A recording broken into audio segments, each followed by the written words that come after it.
Okay, we can start. So welcome to the March 2021 virtual Berlin Droid meetup.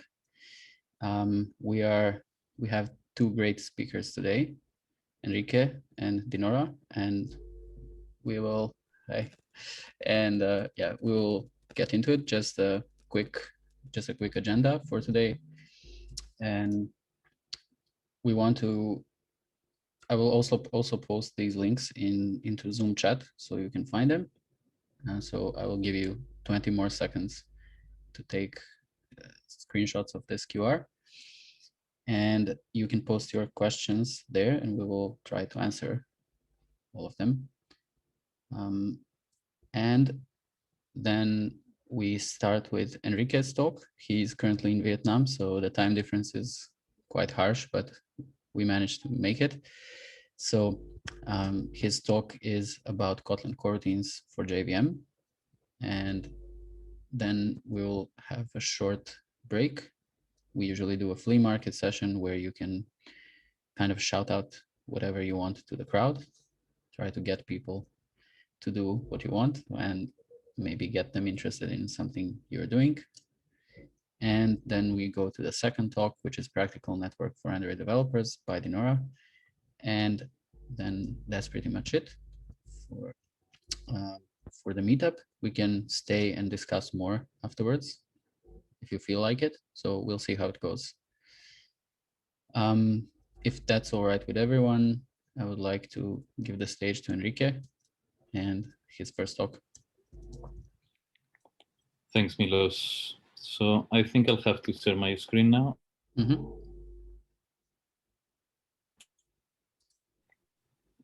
Let me give it a try, and we'll stop yours. Great. Can you see my screen now? Yes.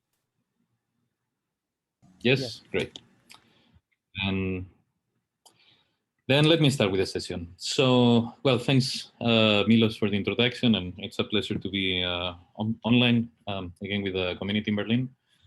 Hope to see you at some point in person. Hard to estimate when that's going to happen with the current Impfung and vaccination scenario. But anyway, let's going to talk today coroutines, Kotlin, and JVM, which is going to be the topic of my session. Since you are Android developers, you definitely are aware of the JVM, very likely also about coroutines. So I hope you can learn at least one new thing today. Yeah, my up. Sorry, I think here you see the. Do you see the left panel with your faces? Yeah, right. No. Okay. No, I don't think it's visible. Okay, I don't know if I see it, but I don't know if it was like visible for everybody, just for me. So right, then everything good. So yeah, short go slide. I'm a GD member of the GD program. This is my Twitter account, and well, I've been doing Android and Kotlin for backend for a number of years. Lately, I've been trying to focus more on Kotlin for backend. And well, using Ktor and Spring with a traditional corporate stack with a Hibernate and Struts and everything, but otherwise I'm also doing a lot of Android. So those are the things I like on a technical level. Well, coroutines, as you might have here, are the sort of, or becoming sort of the de facto or recommended standard for Android asynchronous communication. And if you are an Android developer and you've been developing for a few years, you might think that this is a new concept being introduced in Android, but it's actually quite old.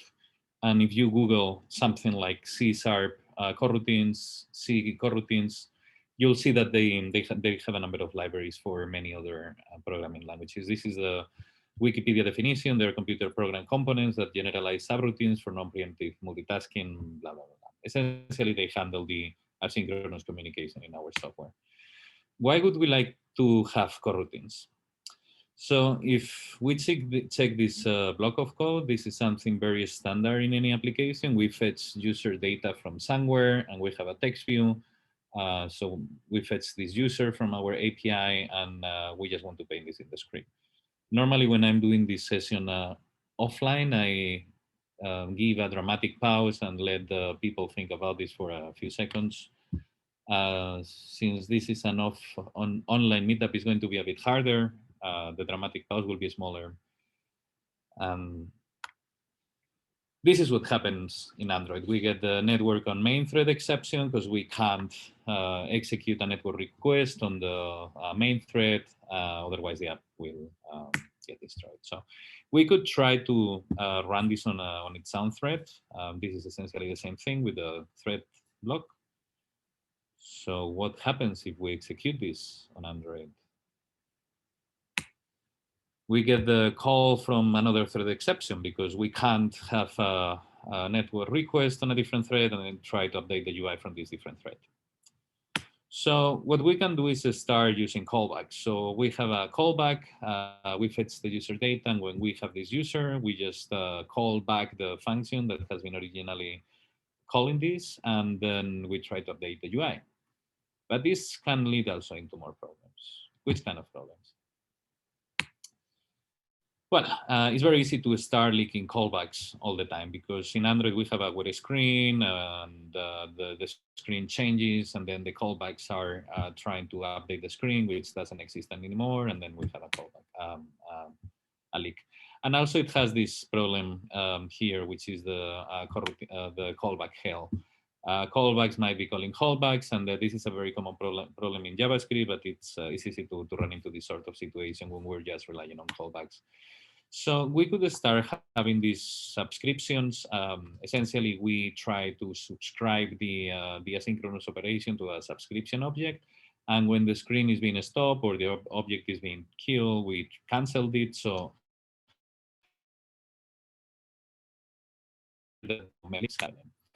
but it can also lead into this sort of problem. We can have composite subscriptions that right. We need to add like external libraries to handle this, but it's easy to fall into these sort of problems when we have like different subscription in different files. But there was a way to solve this, a syntax which have been deprecated some time ago. Essentially, they try to do something in background and then they do the post execute and update the UI. But in this modern world, we have other solutions like RxJava. RxJava, it's, well, you probably have seen it, works with observables. Essentially, we can try to fetch a user. We will specify here the lifecycle provider, and then we will subscribe to this. When the user comes from the fetch user function, then we try to update the screen. And we also have live data, which is similar.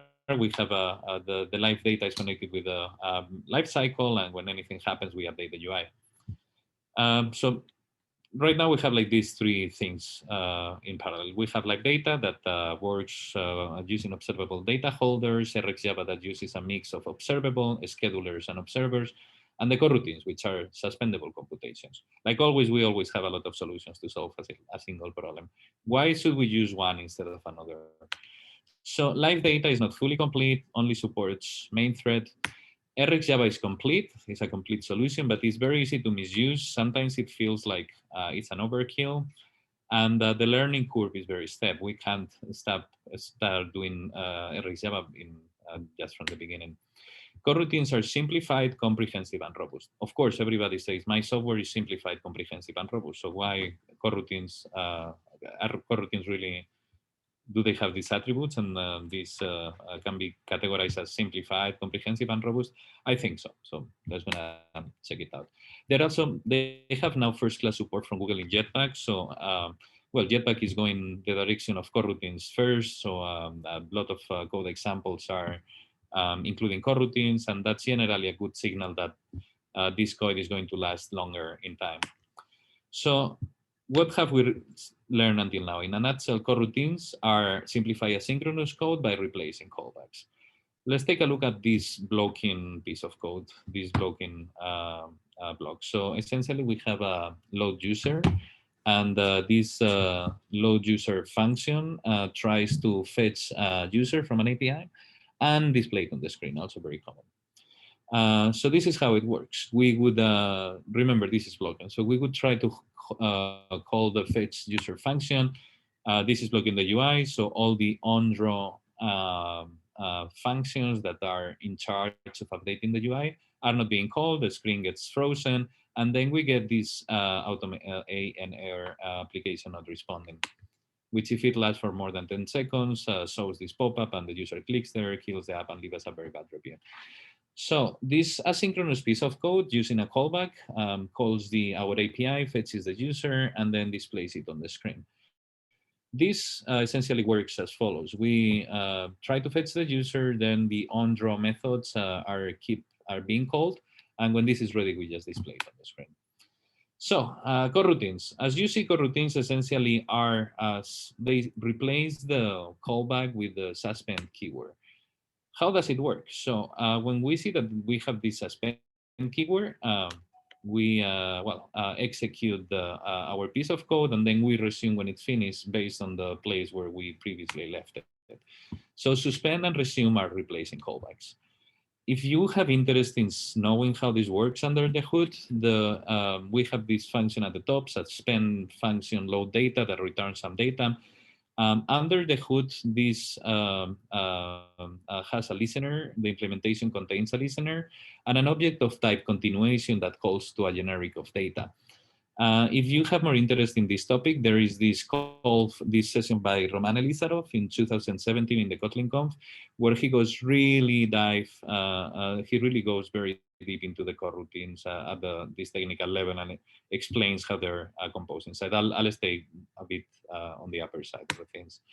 So yeah, we have the coroutines, we have the asynchronous code. Essentially, the suspend is our previous callback. So let's see how this works internally. So we our compiler knows that we start the coroutine. So we also need to use dispatchers. The dispatchers we have different ones in Android. And in these functions, we just make the function is equal to a context. We specify the type of context. In this case, is input output. And inside this block, we will have our blocking code. We have three different types of dispatchers. We have the default, input, output, and main. Default is equivalent for CPU to the CPU and is recommended to CPU intense operations. If we are trying to analyze a bitmap, compute an image, or any sort of computation that is going to be intense in resources, we will be using the default.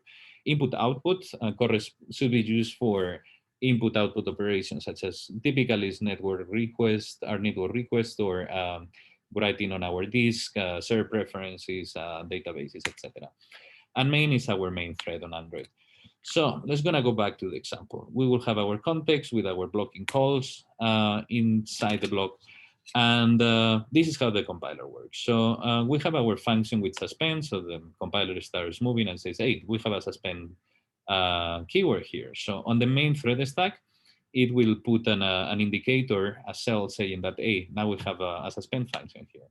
So everything above this marker is going to be a coroutine, and everything underneath will be our regular function. So and we start keep reading. So we see that okay, we have this load user function. Then we have a call to the fetch user function. We keep accumulating them at the top of this marker, and when they're ready, we start here. We start consuming them. So we get the fetch user that we had. We put them back on the resume them and put them back on our main thread stack. We've learned until now they replace callbacks and they provide main thread safety. So what are the building blocks we have for the coroutines? We've seen now with context, where we can specify a dispatcher, and this returns a result of our type. And if there is an exception that is uncapped, it crashes the app. We have two more. One of them is launch, is of types fire and forget, returns as a job that we can use it later to handle the coroutine. And if the exception is uncapped, it also crashes the app. Then we also have a sync as our next building block. This returns a deferred, a promise of a result, and is an unblocking feature. And if the exception is uncut, it comes in this object, so we can deal with it. We have this context that we'll see now in a few slides. Where can we use them? We have like three different contexts that we would be using with these previous building blocks.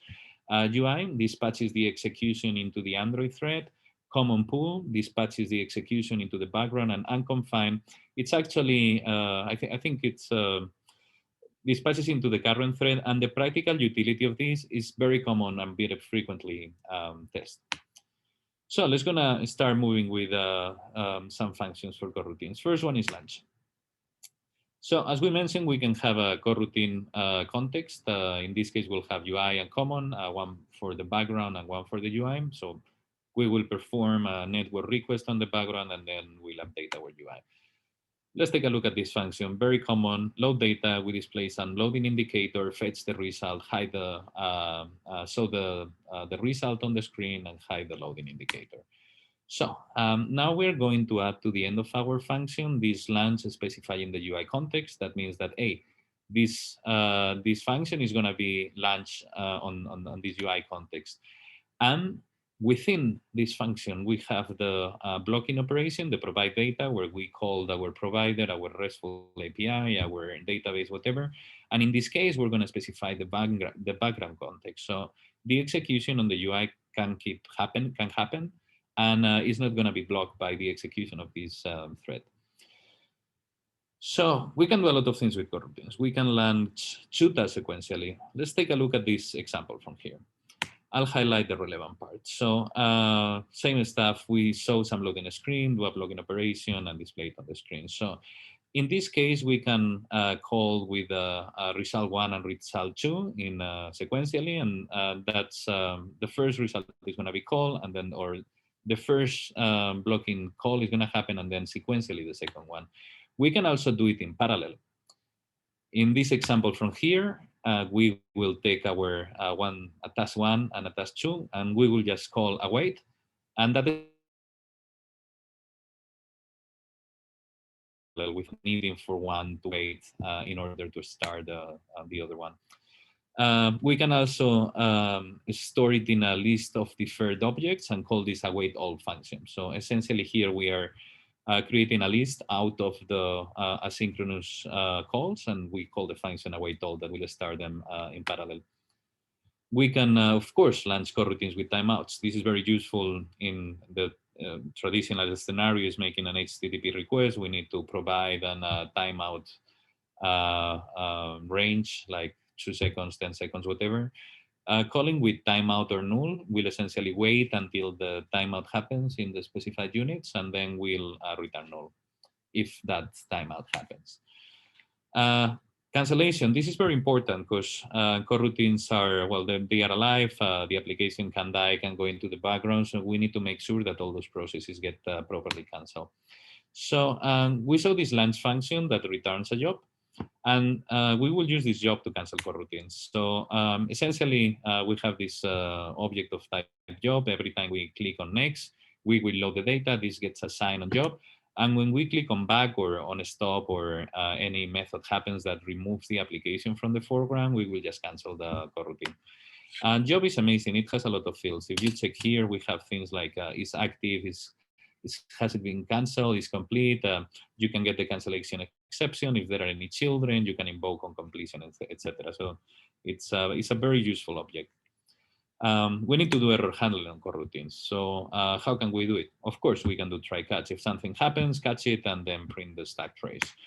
We can also store everything inside a deferred object.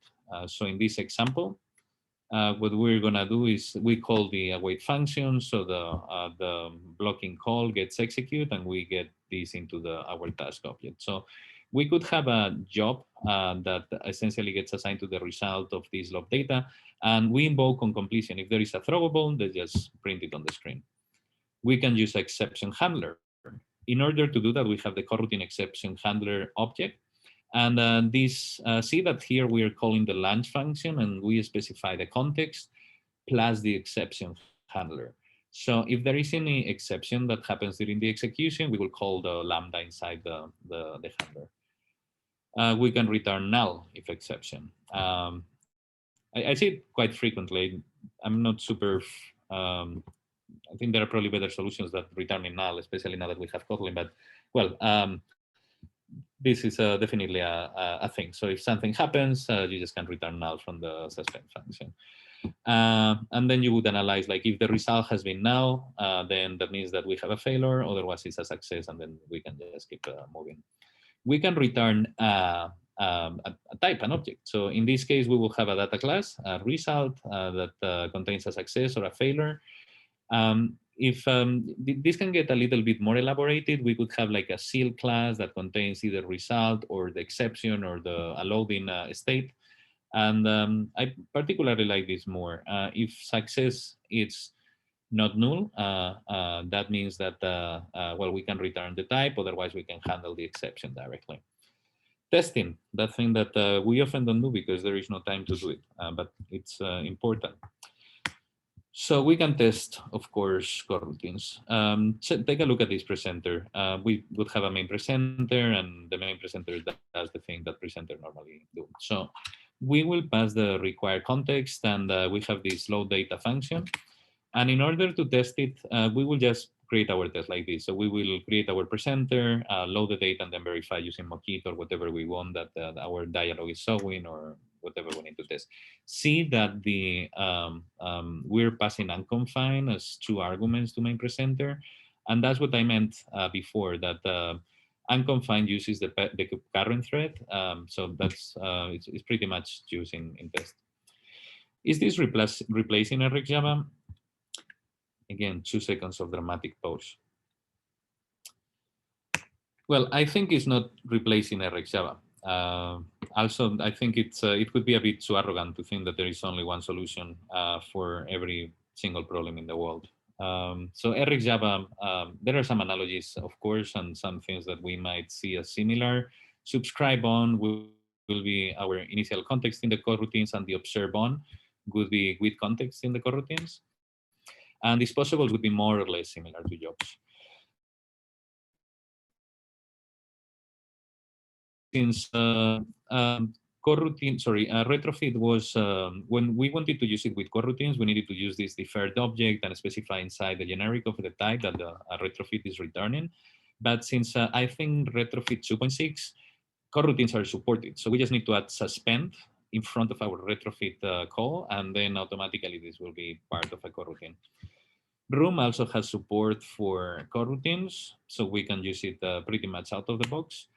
And it has support as well for transactions. So here you can see that we have a function insert user that is using a coroutine, and the transaction itself, it's suspended, and it's using the function that has included the suspend modifier.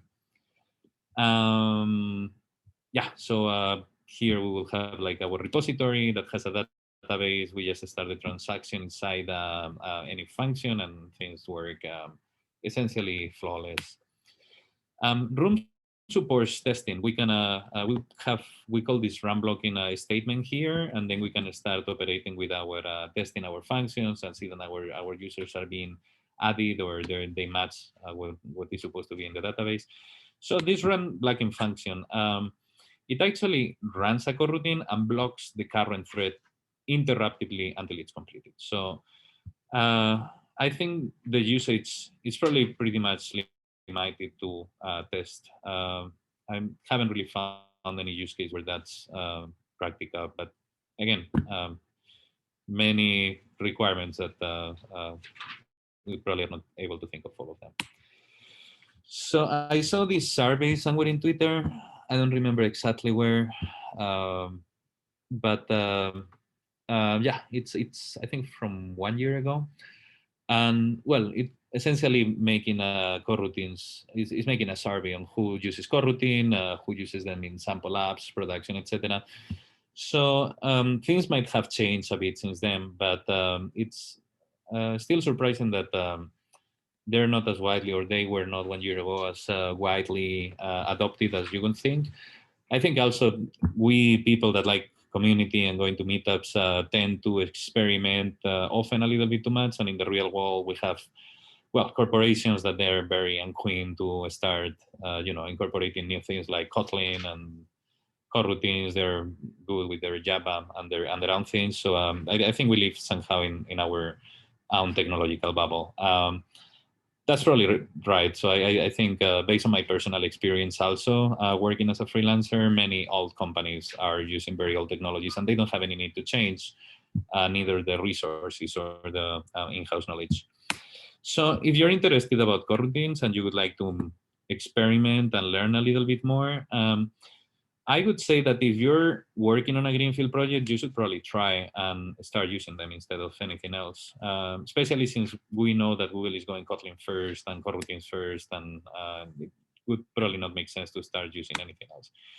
If you have an existing project, those are the economics of development. You need to check if this suits you. Do you have time, resources for refactoring? You don't. Should you start with the small sections and maybe refactor one module on your application and see if you're feeling comfortable with coroutines? That's an extremely personal decision.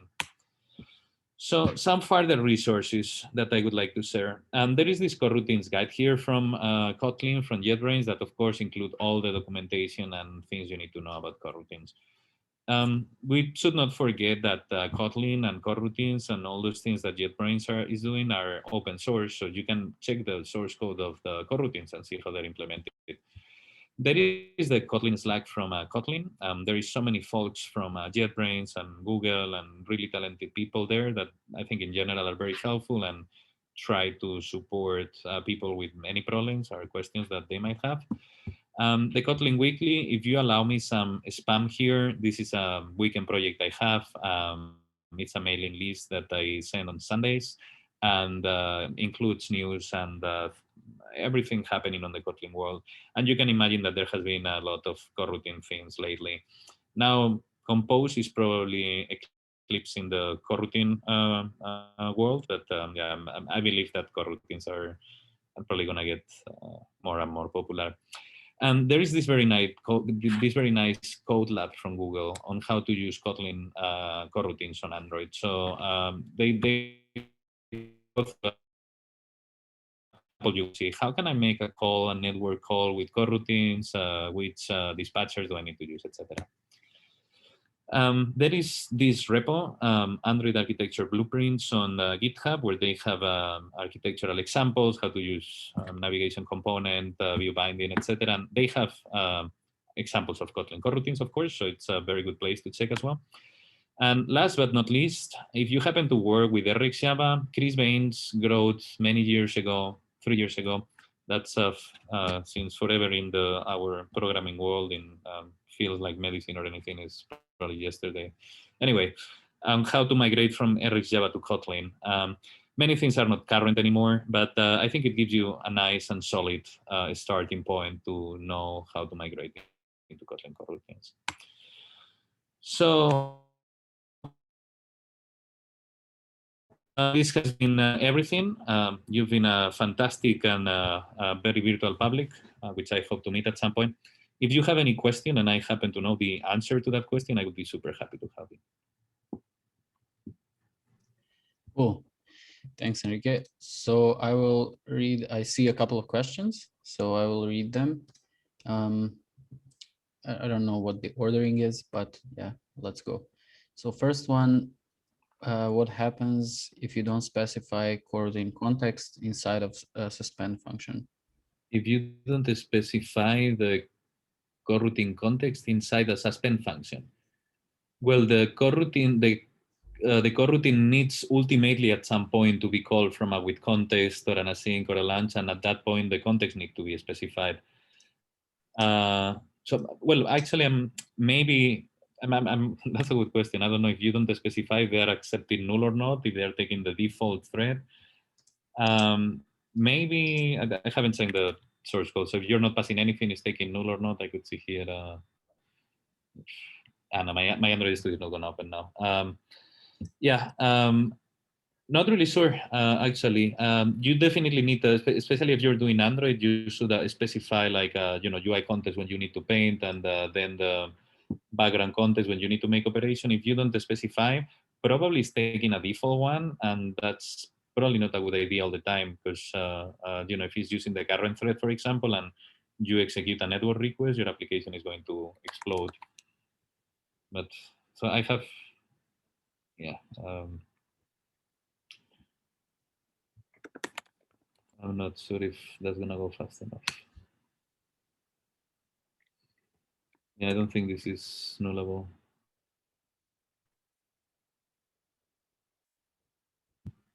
Ultimately. Yeah, so you need to specify the coroutine context when you're starting the coroutine.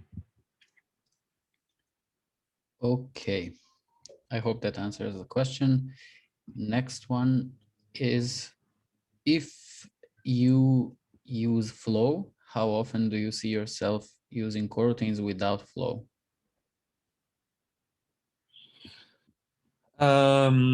So Flow is, I think it's can compare with live data, or it serves a similar purpose of live data. When anything gets updated, we notify our view model or anything, and we start updating the like UI or notifying our fragment of any changes on the state. I personally depends a bit on the project, and sometimes it's even mixed because I don't know, you have a big project, some parts up with live data and Flow. I personally like Flow more because of the integration. There was a discussion on Twitter recently. Manuel Vivo, the April from Google, was ensuring that live data is not going to be deprecated. But I don't know. I think Flow integrates much better with coroutines. If I can choose something, probably will be Flow.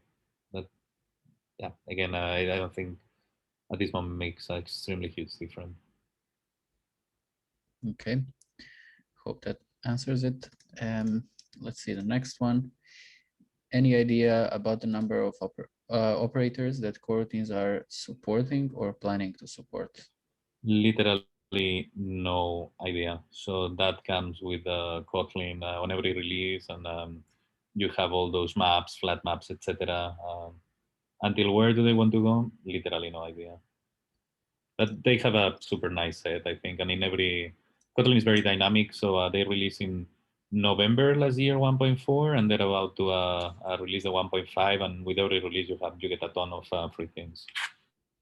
So I would say that's way more dynamic than waiting for reactive Java releases and see what they're including or not. Okay. Next one, yeah, kind of already answered, but yeah. Do coroutines replace live data? If so, is there a nicer way to handle lifecycle events other than handling a job deferred in on stop? Yeah, so coroutines itself do not replace live data, but Flow might serve the same function. Yeah, I think the nice thing with Flow is how good they integrate with the coroutines. Live data can be used separately from the coroutines. For Flow, you need the coroutines. So it's a bit up to your project goal and the scenario where you're playing. If you ask me for my opinion, greenfield project, coroutines and Flow probably play better. Or I like it more.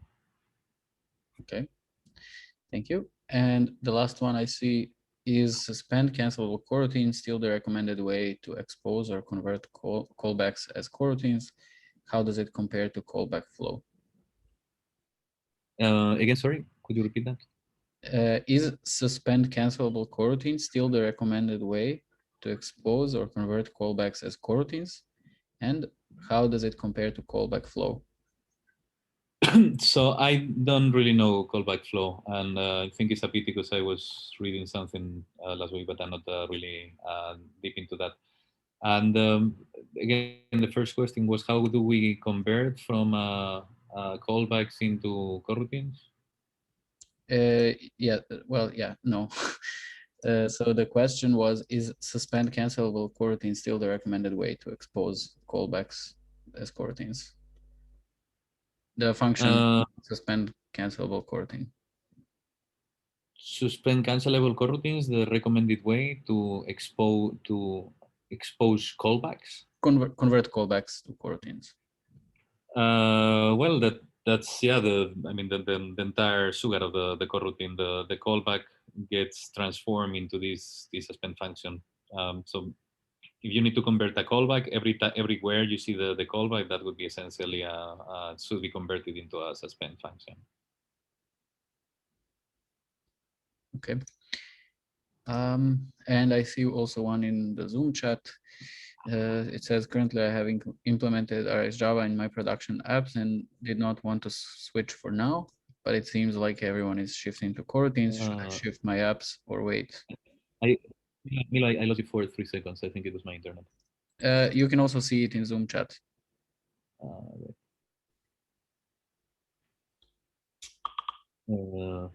Okay, but I'm trying to get into. Okay, I'm gonna stop sharing and get into the Zoom chat. Currently, I have implemented the RxJava in my production apps, and I did not want to switch for now, but it seems like everyone is shifting to coroutines. Should I shift my apps or wait for more support? What's the best approach to shift to coroutines from RxJava and production apps? So the article I sent from Chris Baines is a really good starting point. Regarding support, if you mean support from JetBrains or having the ecosystem of the coroutines mature, I think it's mature enough to jump into that. You're not dealing here with anything that is beta, untested, or unstable. Again, should you change? Depends 100% on your world. You just started the project; it's not very big. Those are questions that you are the only one that can answer them based on your project.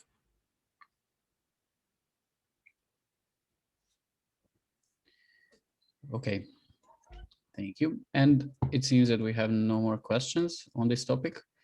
So yeah, that would be it for the first talk. Thanks, Enrique. Thanks a lot for joining us. Thanks for sharing the knowledge with our community. Yeah, and we hope to see you soon, either virtually or in person. I hope so too, Milos. Thank you so much, and viele Grüße and Berlin.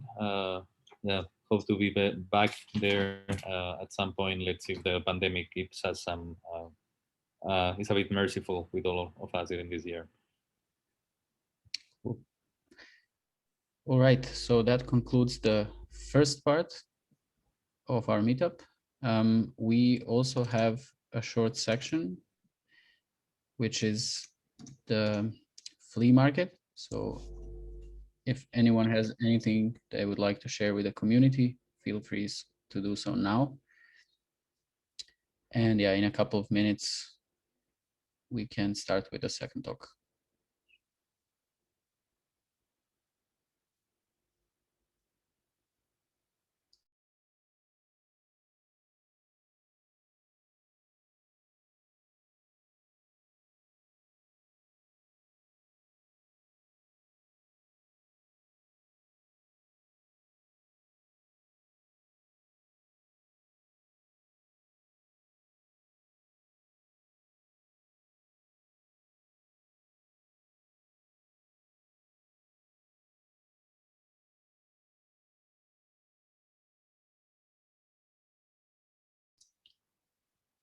All right, so it seems that there is nobody stepping forward to share something with the community. Then we can jump into the second talk.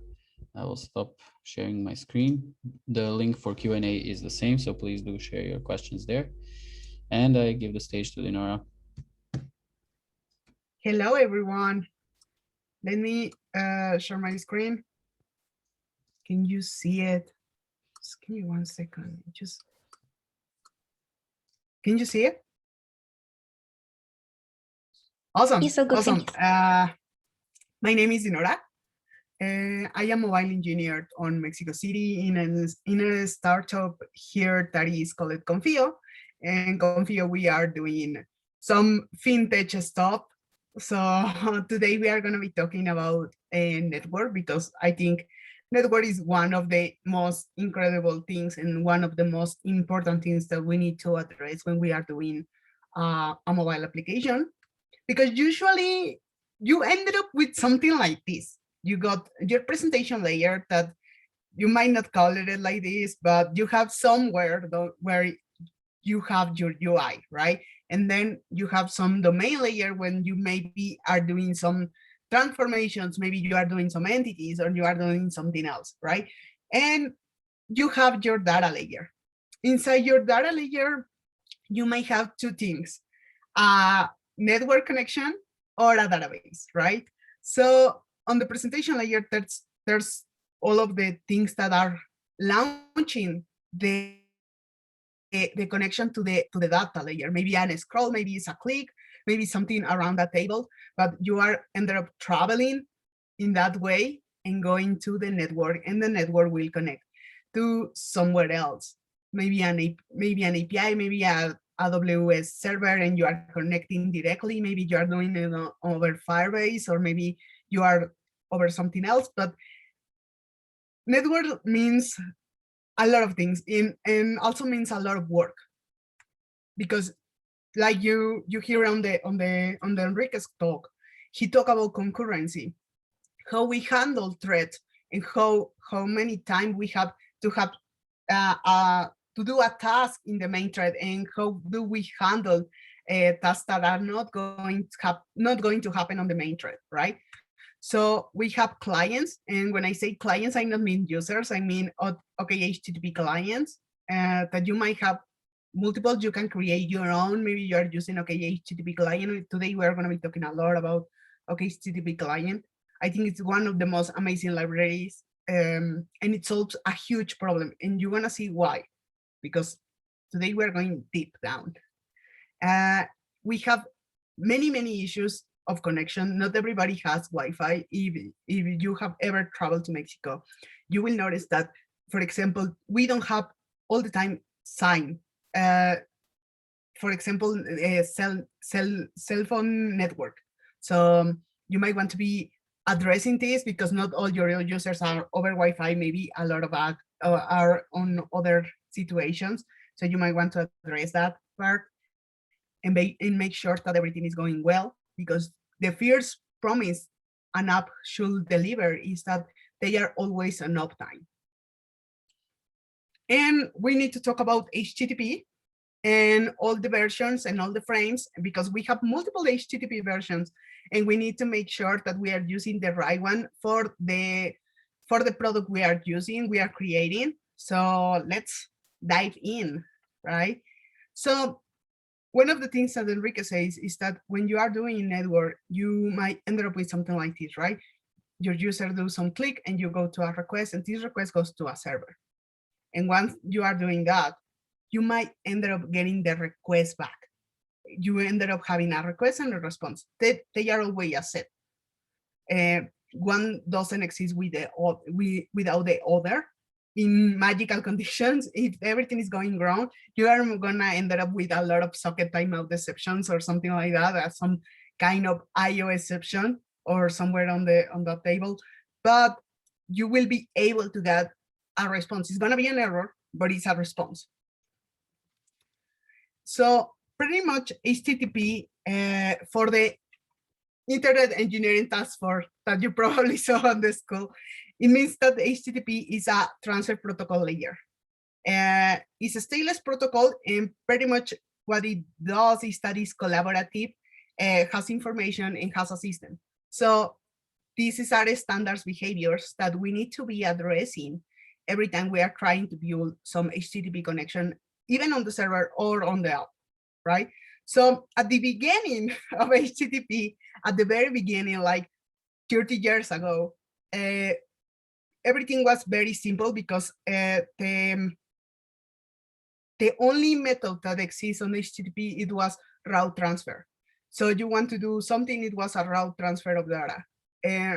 Once that we reach 1.1 on HTTP, we get some multi-purpose internet mile extensions, some MIME definition of the frames that we were going to send.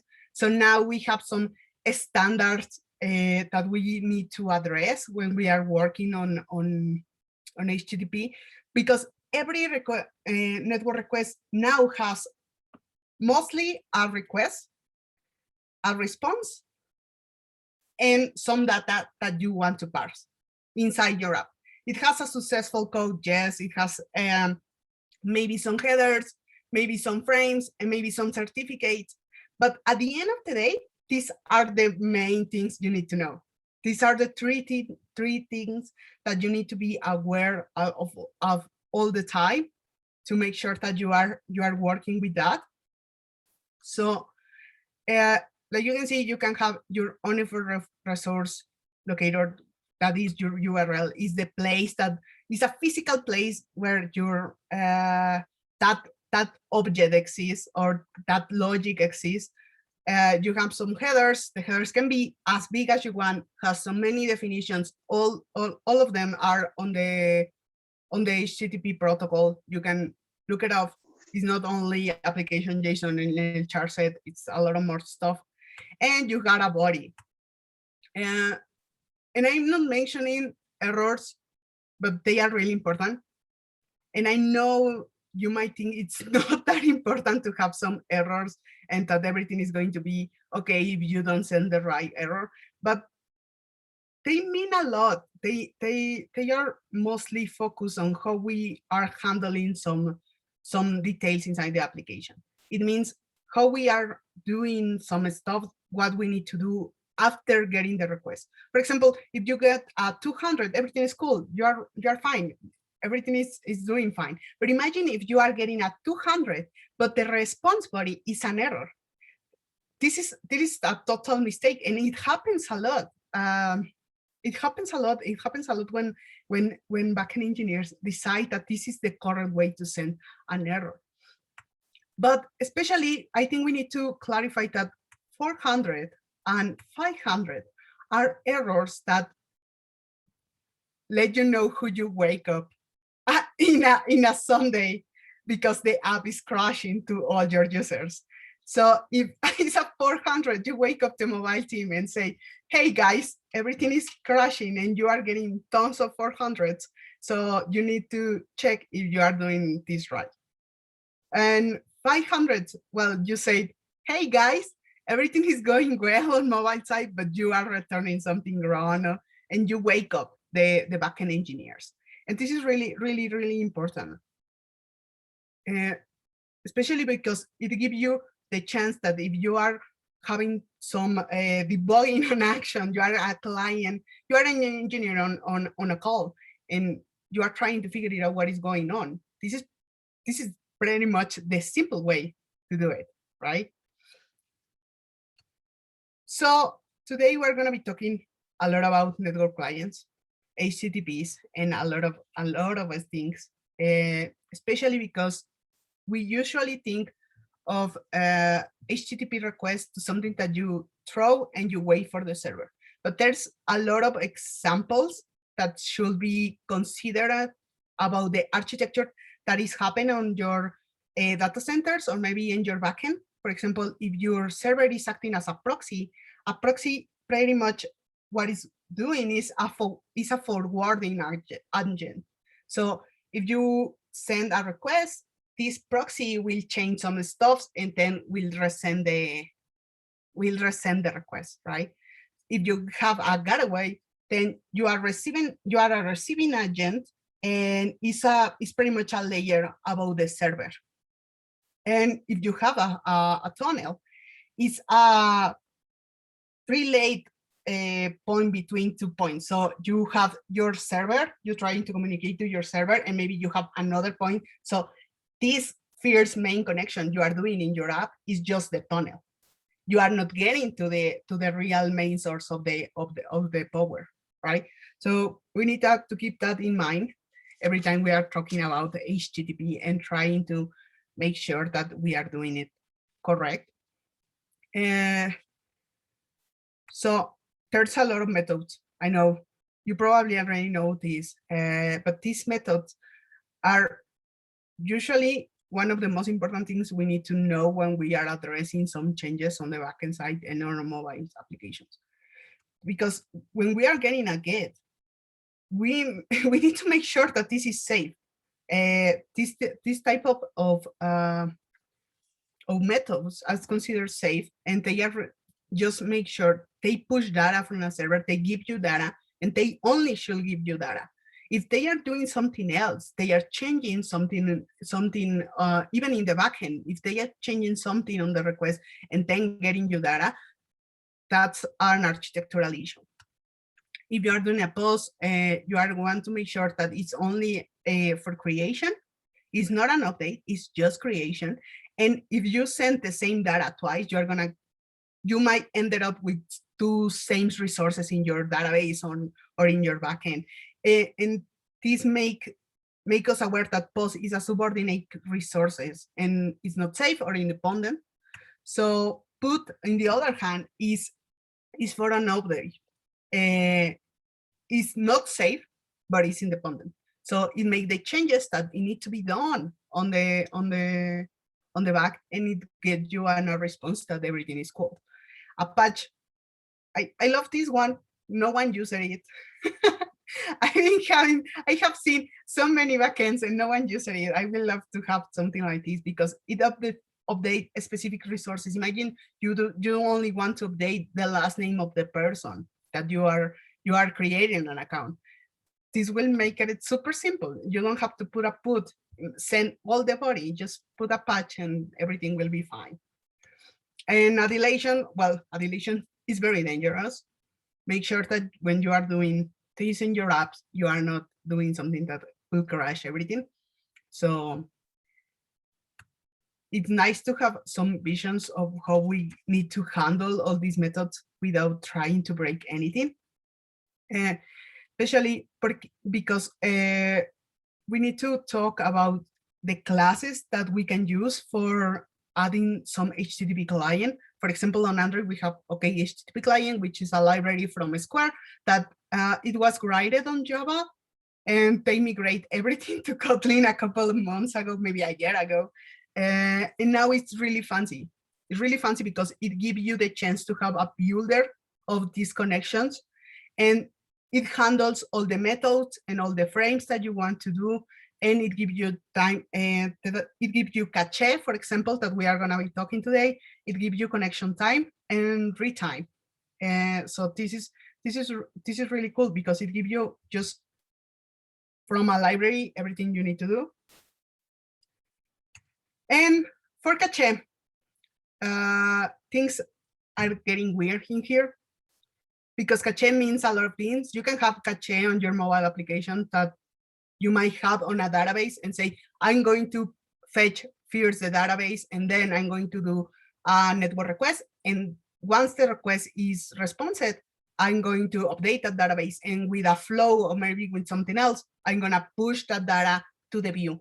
But the user will always see at first time the database caching. We have some CND, which is pretty much a global network of locations that you can connect your API and make sure that the cache is like fresh or something like that.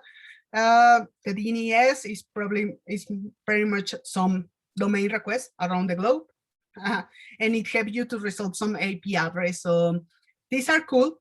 You need to know that because cache means two things. It means that you need to have some cache policies on your backend and some cache policies on your mobile application. You cannot have cache with only one side. That doesn't exist. You have to configure your cache policies on your servers and make sure that everything is going well there. To make sure that the cache policies that you are putting in some specific requests are going great. So as the internet exchange of task force, the cache is a local store that responds to managements. It's a subsystems of the HTTP. Is pretty much an storage that is retrieved. You can have a cache responses in order to reduce the time you are doing some network requests. If you can have also this for maybe trying to handle the network when everything is going wrong. You can use some cache to fetch the latest data and trying to do some stuffs in there so your user doesn't end up with a view that doesn't have anything and that looks awful. So there's two types of cache that you need to take in consideration. The first is that you can have shared policies cache. The shared policies cache means that you can share your cache around all your users. And you can have a user-specific cache. For this one, user-specific cache, you want to make sure that it's only for your user. So you can design a policy for that, because designing policies for cache, it makes sure that you are not suffering, that you are making some requests that are taking too long, maybe they are not getting retrieved on the time, and it depends on your necessities. So please take in consideration that you need a file allocation, you need a size space and a max age. A file allocation, it means where we are going to locate the cache. The size space is mean the size of that file, and the max is the max time available that we are going to be able to have that cache. So imagine you have something like this. Maybe you have your builder, and inside you have this file, this directory that it says where is your cache and the max size. For example, this is only 100 megas, and you can have your cache control policy. These are two different things. The first one, you initialize the cache part, and the second part, initialize the cache control, that it says, okay, the max size are 0 seconds. So there's no cache, there's no real cache, right? And the max sales are 2 days. So you can decide for an stale decision, decide that you are going to fetch every time that the data has changed. So you can force a full refresh depending on what you want to do. Maybe in a pool of a swipe to refresh, maybe you want to do some on click refresh that need to be forced, that need to be clear, that you may want to make sure that there's no cache or anything, that is full a new request. For that, you can add some cache control, adding some builders. And once you do this, your retrofit account is going to end up without cache. So make sure that you are only doing for the request you want to do it in the moment you want to do it. If you do it otherwise, you are ended up without cache at any time. So for me, one of the most important parts of HTTP connections and everything on the mobile side, and we were talking with Milos at the beginning of the talk, is that we need to make sure that our users are safe. And one of the things that we might use is TCL, which is only the new cool kid in town that is now a new and more fancy version of CCL. And just the successor protocol is not something that is grown or something that is full new. It's just the successor. It's an improved version, results tons of things that we were not aware. And for every version of TCL, you need to address a new version of HTTPS. Because for every version of HTTP, you get a new flavor, pretty much. So in 1.1 with TCL, you ended up having TL streams, TCP streams, and package. For the first one, it was a huge change. First of all, it was an enormous change, because it means we need to do a connection first with the client before sending the data. Before that, we always send the data and just wait for the connection to happen. But now we wait for the connection to happen, and then we do the sending. For HTTP2, one of the huge things was a frame division. A frame division means that your headers, your body, your result, the status time, etc., became a frame, and it's not longer raw data. It's not a full datagram. It's multiple datagrams, and every datagram is divided in a size and it has specific properties. This was enormous. This was a huge change. So imagine now that every chunk of data is responsible of every change they are doing, and they can be delivered in different times. And HTTP3, one of the, I don't see Oh, it doesn't appear. Okay, one of the changes there was that they add UDP package and quick streams. Quick streams are something that we are going to be talking because it's security layer. What quick streams does is that they give you the chance to have a handshake of security. It makes sure that the certificates are okay on the connection. So every time they are doing this arriving of data, they can make sure that the connection is the proper one, is the certificate authority, or maybe is the certificate client. And you make sure that this is it, this is correct. So no one is sniffing, no one is grown. So this is a huge change for the security, for probably everybody that is doing something on the internet. Remember that the internet is not just RESTful API of GraphQL, it's more of things. And so that's really cool. Oh, it doesn't let me go to the next. Just give me 1 second. I'm going to. Oh, now it doesn't. Sorry for that.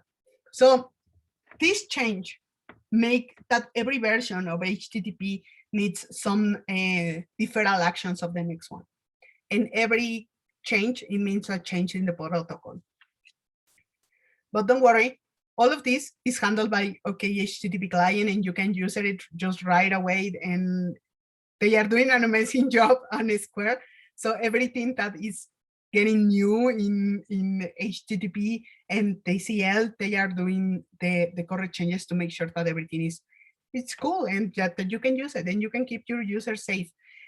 So today we are going to be talking about a little about security, and you might think that having HTTPS is good enough for your servers and your mobile application, but the short answer is no. And if you want to be safe, we need to talk about encryptation, and this is my favorite topic because you might have something like this. You have some origin server. Let's forget about gateways and tunnels and proxies and etc. You are only an application and you connect to our origin server. That's all. This origin server has things that go on and off from there. So you have your app, and in this magic word, this is something that could happen, right? But in reality, what you need to have is a TCL or CCL layer. When you can have encrypted certificates, and this is the correct way to do a handshake with your server. If you are not doing this, please go with your DevOps engineers or maybe the people that you are that are doing the things on the server side. They probably have some type of certificates, and you need to add it to your application as soon as possible because it gives you the chance to make sure that all your data is encrypted and that no one can sniff or put some weird stuff on the responses or something like that, or maybe some intercepts. So HTTP client, it gives you Cipher Suite that you can make a connection spec builder. This is a list, and you can add it to the HTTP client builder. But I want you to take a specific consideration in the way you are creating the val spec, which is a connection spec builder that connect to a mother TLS that you need to use. Inside you have some version. You can choose your version. It depends on the HTTP version you are using. So make sure that that matches, because if it doesn't, you're gonna end up with some weird stuff. Maybe everything is gonna work, but on the long run, you are gonna notice some stuff.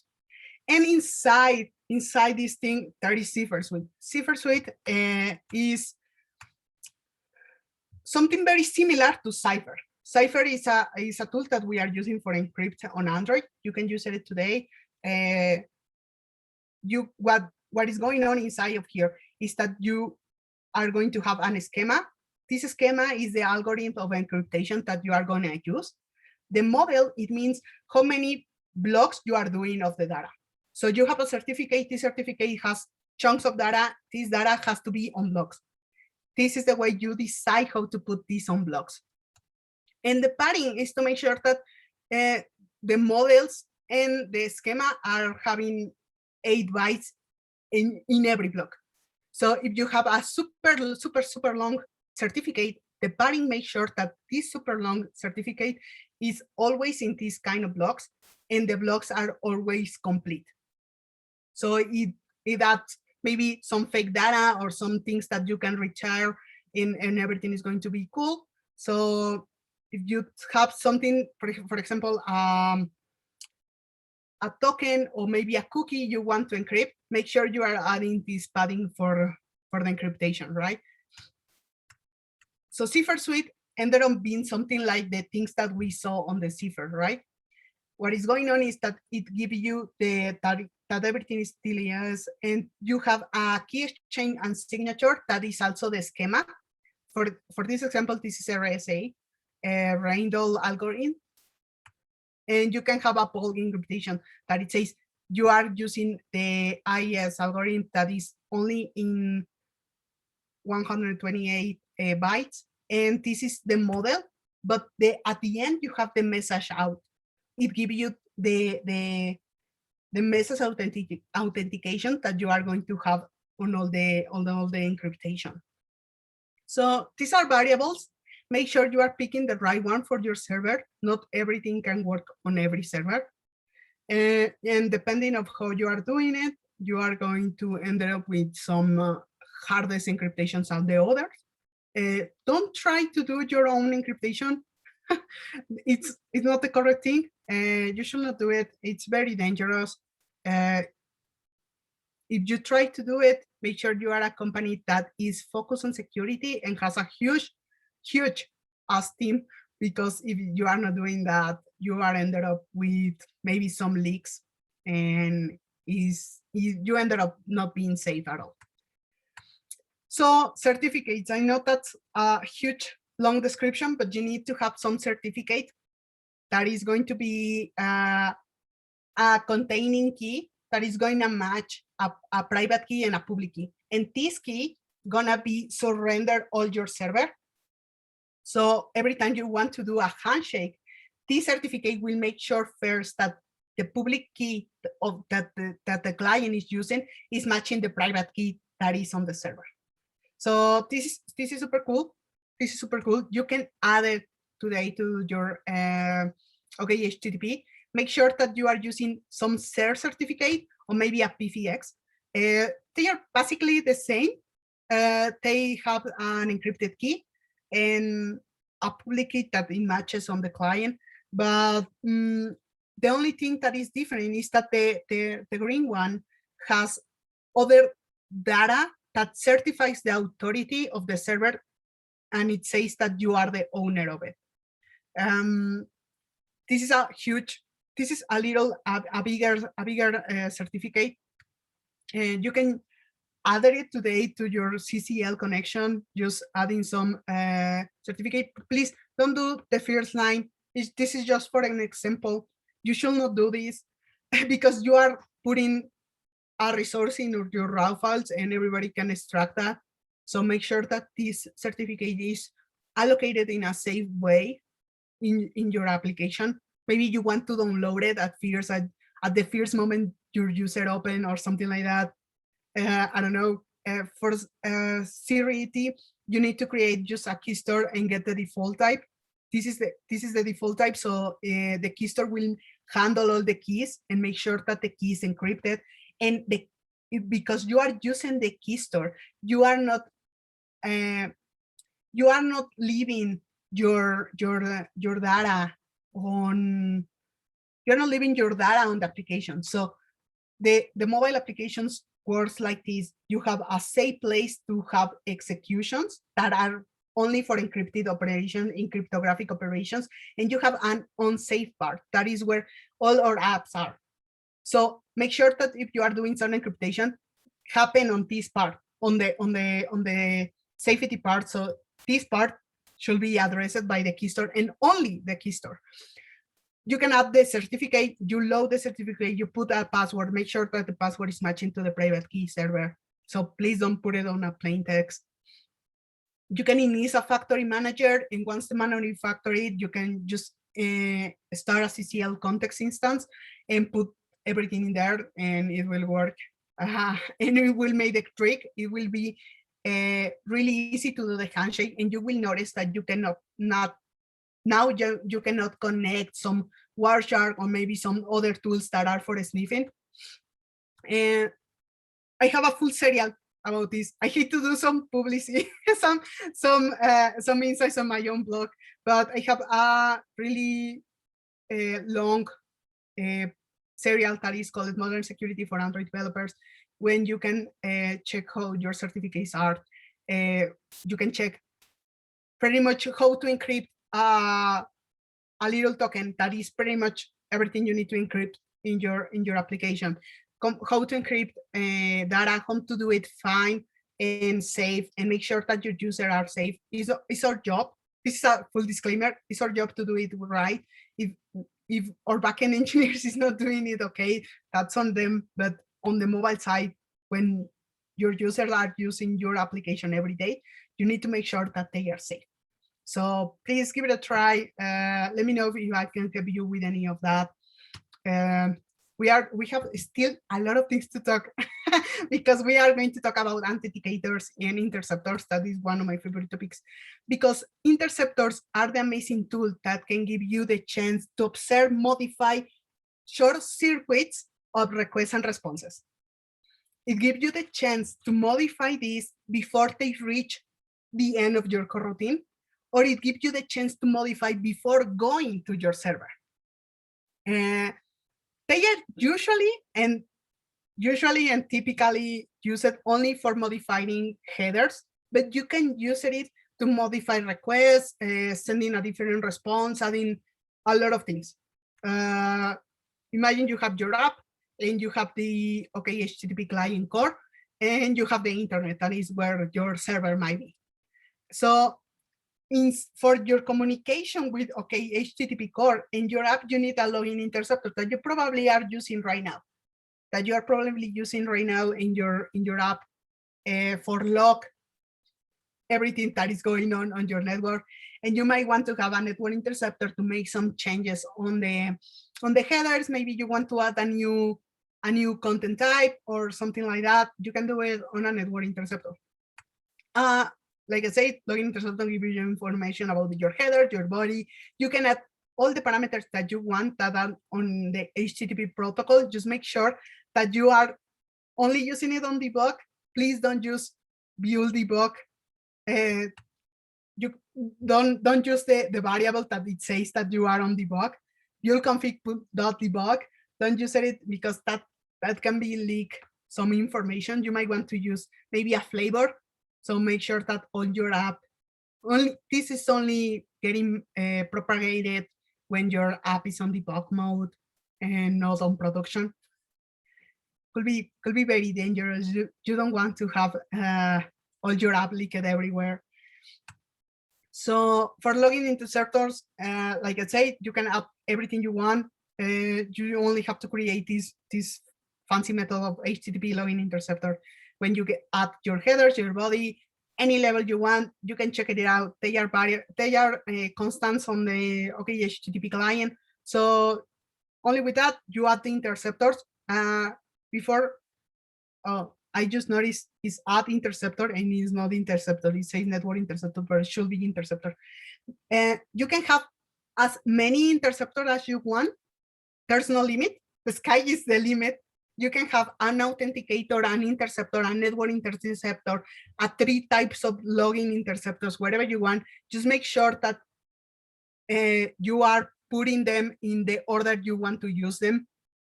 So if one interceptor has headers, and then you have one that is only for network, and then you do a new login interceptor that is removing the headers, you ended up without this. So make sure that you are doing it on the correct way to make sure that all the interceptors are being sufficient for the things you want to do. And like I say, network interceptors give you the chance to modify requests and responses. They are amazing. They can throw an IO exception, so just be aware of that.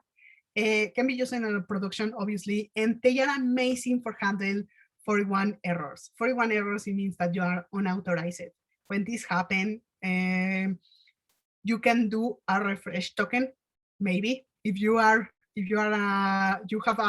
this type of architecture on your login, on your out, you ended up having an out that is the first time you're using this login.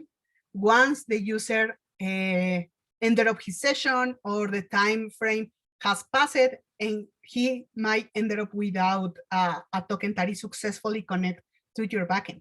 In that moment, you can do a new interceptor and add a new token.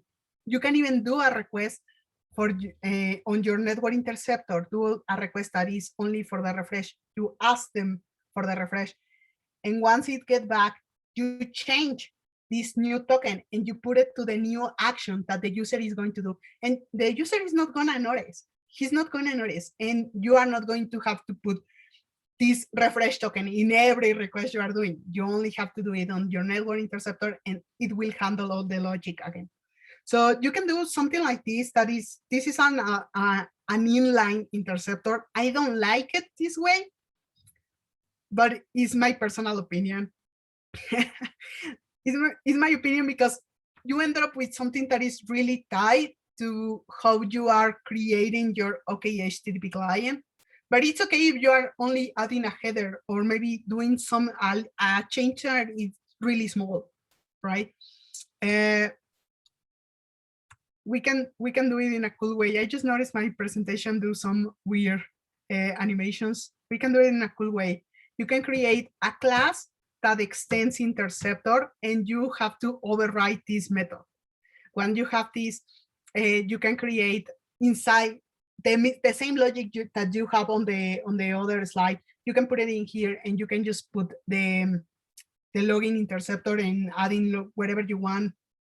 In here, maybe add a network call, or maybe adding some other stuff that you want to do. This is amazing for handle all the headers you want to do. So give it a try. It's amazing. There is an authenticator too that is working as an interceptor. And you might wondering what is going on with interceptor chain. Interceptor chain is just an abstraction of real interceptor chain. Real interceptor chain make the real call, is the one that is doing the real call, is the one that made a list of interceptors that you can notice is a list. You can have as many as you want. It has exchanges, requests, it has the connection timeout, the timeout, the read timeout, and the writing timeout. Here is where the magic happens. Because you might end up with all of these interfaces that you can use right now in your interceptor to make a modification for your request or your response that you are addressing. So be careful, be wise. If you are using any of that, make sure that you are using the correct one and you are doing the modifications in a safety way. So give it a try.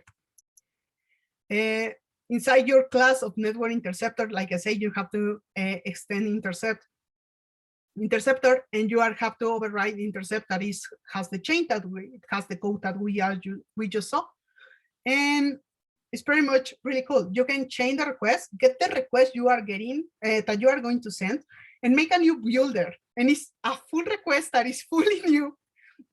That doesn't have to do with anything that you were doing, so it gives you the chance to modify.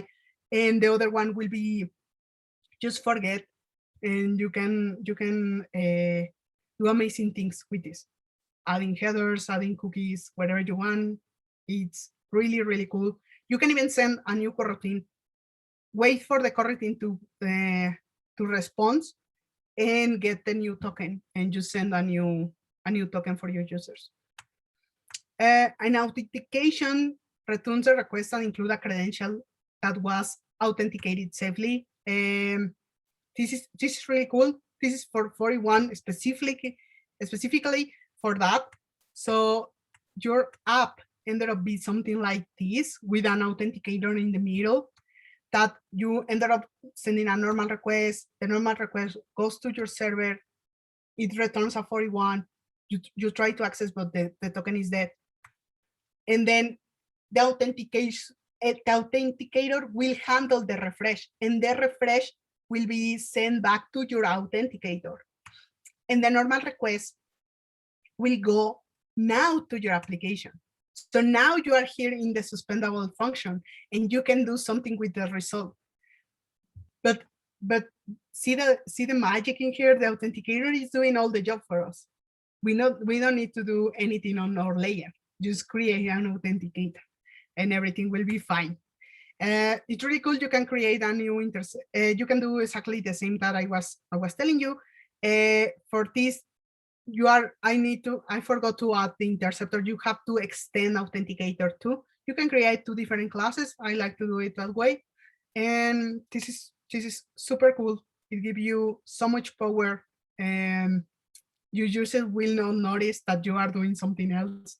And it's really, really good for handle refresh tokens, cookies, whatever you want. Give it a try.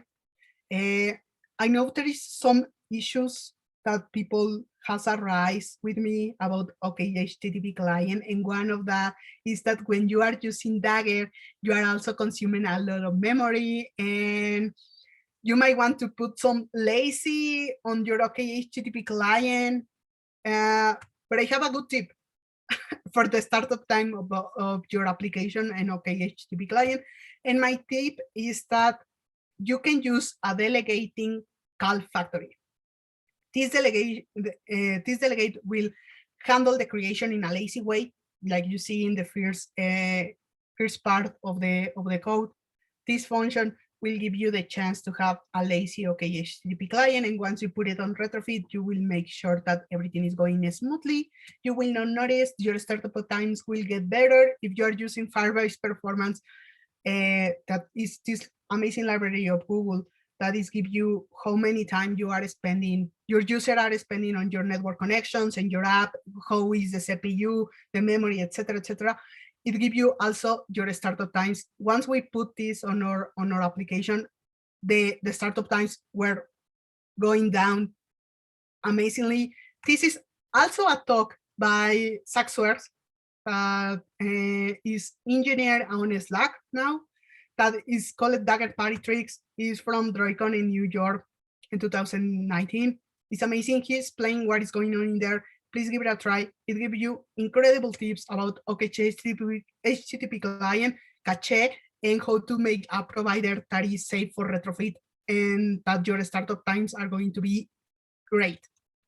So performance, concurrency, and threading. I know that depends on many things, like the talk of Enrique.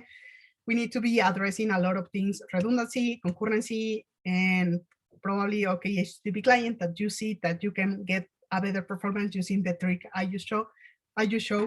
Concurrency is not properly mobile, but it's important because you need to understand the high availability or fault tolerance are 2 architectures that we need to be with acknowledge of us. We need to understand what is going on there, because if you have some of these, you can have a super different cache policy, and your cache policies are going to be really different as the things that I just show you. So you want to give it a try. High availability is an architecture that gives you the chance to switch on software. It has a little bit of downtimes. And the other one is fault tolerance. Fault tolerance is a hardware architecture. So you have data centers that are physical somewhere. The other is more about cloud. So you want to maybe get closer to your DevOps engineers and ask them how is going on in here. For concurrency, there's 3 things that I think Enrique pointed out really amazing. That is threading, pools, and coroutines. They are amazing. They are great. They are doing an amazing job. You need threading, pools, and coroutines, all of these 3 operations. If you are doing something like this, like the diagram like put on the beginning, you have to have a dispatcher to run all your coroutines, and make sure you are running on that dispatcher, because if not, you are going to retain some frames on the main thread, and if you retain more than 60 frames, you are gonna end up with a bug of IRN, and it's very awful because your users are gonna be like, I cannot do anything in my app. So you need to be really careful how is your connection pool. Your connection pool depends on your CPI operation. For example, writing in a file, you want to make sure that everything that is going on in there is running on a coroutine with context that is on the dispatcher IO, on something other dispatcher that is specifically not dispatcher main. This applies for database. Enrique mentioned that you have to do the part of transactions on room. This makes sure that all your queries you are executing are happening in that same order. So for network, you need to make sure that all your suspendable operations that you are doing on before you are getting the response or you are sending the request are happening on this suspended space. If you are not doing that, if you are not connecting your pools and you are not making sure that your dispatcher are working properly, you are gonna have some weird behaviors in there. Make sure that every coroutine that you are starting has some with context, maybe a dispatcher IO, maybe something else. Make sure that you are doing that. If you are using RX Java, make sure that you are running on a secondary thread. And everything that you are doing that is a callback, make sure that is happening on there too. It's really important that we make sure that this is happening. It's really, really difficult to notice when you have a huge ass up. It's going to be really difficult to notice if you're not doing it right now. So for testing, yeah, this is the last part. I know it has been a long talk, but testing should be simple. Your app should be able to mock responses and have a mock web server. So you can use mock web server that is also part of the amazing libraries of HTTP client from Square. So a normal, you can simulate a response and a request and intercept the call and maybe do a timeout. You can do whatever you want. You can make sure that your normal requests are working and that your app is gonna work everywhere. In the subway, it's gonna work on the park, it's gonna work over Wi-Fi, maybe over radio network, whatever you want. You need to do this. If you're not doing it, please go ahead, because it's really, really simple. You can manipulate your responses, adding anything you want, requests, response bodies, headers, modifications, whatever you want, timeouts. It's really cool. You just have to do a simple setup when you launch a mock web server. You have to start the mock web server and then shut down. You can add something like this. That is a simple response. Adding some header, set a body. It's pretty much simple. It has to be a JSON. So make sure that you are putting the JSON in a pretty way. This is very awful. And like you can see, this is a test that makes sure that you are launching the request. You put this request in a quick for the mock web server. You execute the server, and everything is going to be all right. You can take the request, read the request, make sure that everything is going well. You can even make some parsing to make sure that is matching your JSON, that you matching your data class that is the representation of the JSON response that you are getting. So pretty cool. That's it. Give it a try. Network is beautiful, but I know sometimes it's really hard to address all of these topics. So if you want to give it a deeper review, you can check the same serial on my blog post that is called on the same way that this talk. And thank you so much for having me, guys. It was really cool. I really appreciate it, and I hope everybody's safe and everybody is doing amazing. Super I'm cool. going to stop share. Thanks. Okay, thanks for the talk once again, and it's been great having you here. Maybe we can just also quickly go through the questions we have. So let me see what we have. Just one sec.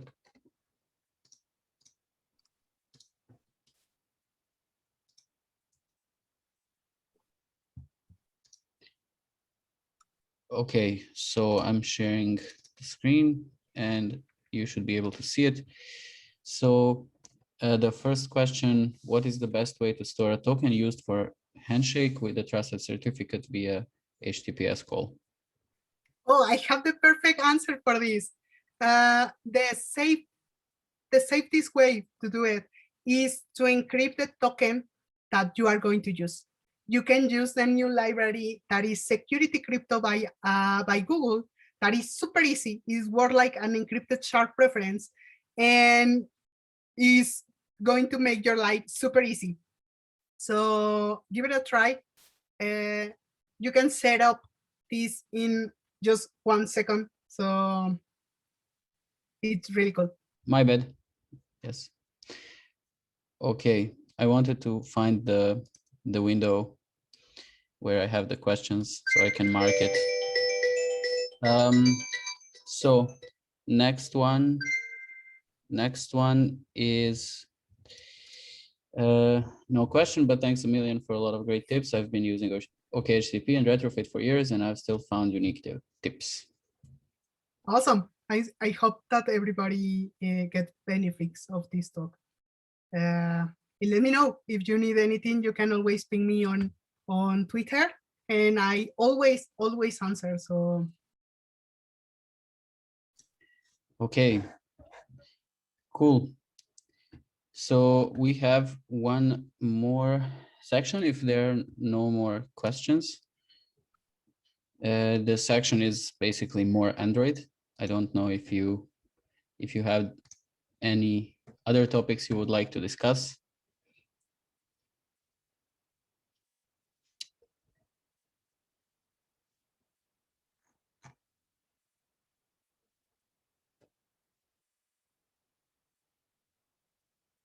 Nobody? Okay. Then yeah, we call it a day. And again, thanks for joining. Thanks for giving the talk. Yeah, and we hope to see you. So yes, please say something. We have someone. Okay, thank you very much for the talks. I would like to ask something. My name is Dimitris. I'm mentor at Udacity, and if you want, I could share with you my webinars. So I have seen that coroutines are now the old async tasks are deprecated from February. Kotlin is the official language of Google from 2017. Java is not really used from some people anymore. Is it from your group Java not into consideration or about the talk or not? Thank you.